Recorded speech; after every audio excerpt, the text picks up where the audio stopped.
Good morning, world. I am Judy, your web-based therapist, making therapy accessible and convenient for our clients in Florida and New York, and of course, sharing information worldwide. Today, I want to talk about 5 ways to improve communication with your partner. And this would be a lot of help for especially couples who are having issues or are having communication issues. It's some quick tips, 5 easy things you can do to start shifting the flow of conversation. First is the use of I statements. We've talked about I statements before. I think I should, now that I think of it, I'll probably do another video where I discuss I statements and go into details in I statements. But using I statements, meaning starting your statement with I feel, because it's a lot harder. When you use I statements, you take accountability for your feeling, you take accountability for your part, and it feels less like an accusation to your partner. So whereas when a person starts with you, the person you're speaking to automatically goes into that defensive. Whereas if you start with I feel, this is what you feel, there's not room for argument or discussion or debate because this is what you feel. 2, use reflective listening.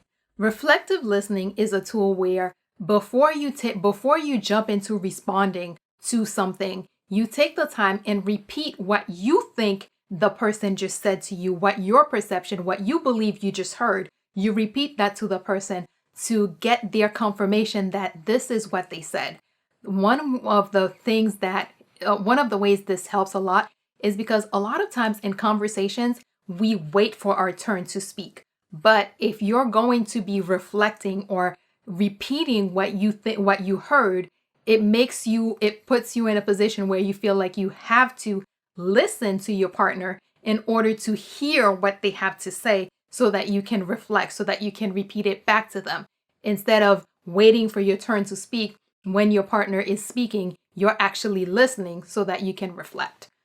And then with reflective listening, it gives your partner an opportunity so that if you misunderstood what they said, it gives them the opportunity to clarify what was said. And that will in turn help reduce the miscommunication and misunderstanding that often happen when 2 people are communicating. 3, speak in close proximity or within that touching distance. A lot of times when we're far away from each other, it's easier to say things that are not the nicest when you're not looking at the person, when you're at a distance and you're yelling and you're screaming things. But when you're right there in that person's face within touching distance, maybe you're holding your spouse's hand, you're looking in their eyes as you're talking, it's a lot more difficult to say those hurtful things that people can sometimes say in the heat of the moment in a conversation when people are angry. And of course, I mean this when it is safe to do so. If you're in a situation where your partner is volatile and your partner is abusive, I'm not saying that while your partner is trying to do something to hurt you, to go hold their hand and talk to them. No, safety is important. But when you are dealing with a calm partner, when you're in that position, when you know it is safe to be close to the person and they're not going to physically harm you, being in close proximity where you can look in the person's eyes, where you can hold the person's hand, it makes it easier for you guys to speak with the other person as someone you love. It makes it harder for you to say those harmful, hurtful things. And you look like a complete fool if you're sitting there yelling at someone who's within inches of your face. So, speaking in close proximity within that touching distance.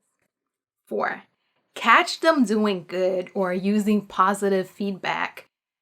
A lot of times, especially when couples are having issues, they get into that mode of, look what you did. You did this wrong. You did that wrong. Look, this, that, blah, blah. It's always about the negatives. So when you start working on focusing on catching the person doing good, catching the good things that are happening, it's a good way of shifting the momentum of the relationship because it's when you start using that positive feedback and catching them doing good, you get your partner in a more pleasant, more pleasing you type of mood. You get your partner focusing on or working towards doing more of those good things that you keep noticing, as opposed to those when all we notice is the negative things, when all we notice is when the person did that bad thing, then it's like, okay, you know what?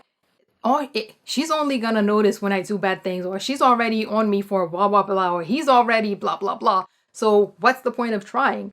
But if you're catching them doing the good things, if you're encouraging them to do those good things, if you're giving them praise, if you're giving them that positive feedback, you're encouraging your partner to do those things because they will want that positive feedback. They will want to do those happy things that make you smile, that you notice, and then, more of that will happen and the flow of conversation will shift. Finally, and this one is more for because we're in the texting age, visualize your partner smiling and smile back. A lot of communication happens right now via text, and a lot of times you'll send a text to your husband sends a text back, and it says something of it, especially couples that are having issues. It's so easy for text to go wrong.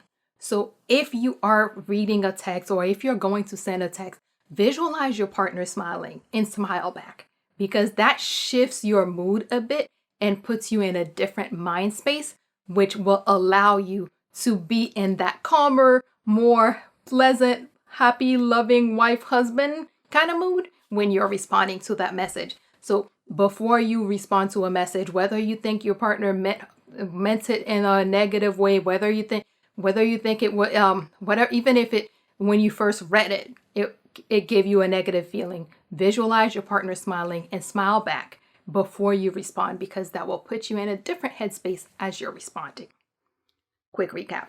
1, use I statements. I feel this when this happened. This is what I want, because that will help you take accountability for your own role in what is going on. And it makes it harder for there to be discussion or debate, because feelings are not debatable.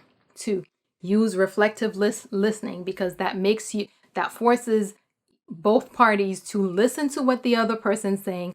And it also reduces miscommunication, because as you're repeating to the person what you believe you heard, they get to clarify. 3, speak in close proximity or touching distance, of course, when it is safe, because it's easier to see and say those nice things, and it's a lot harder to say those hurtful things when you're right there.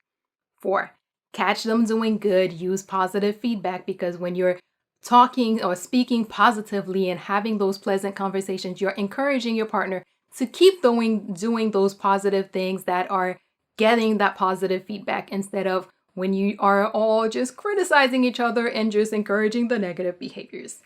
Finally, before you text or when you're reading a text, before you respond, visualize your partner smile back, because that will help you be in a different headspace as you respond to them or as you write that text, which will help you write nicer texts.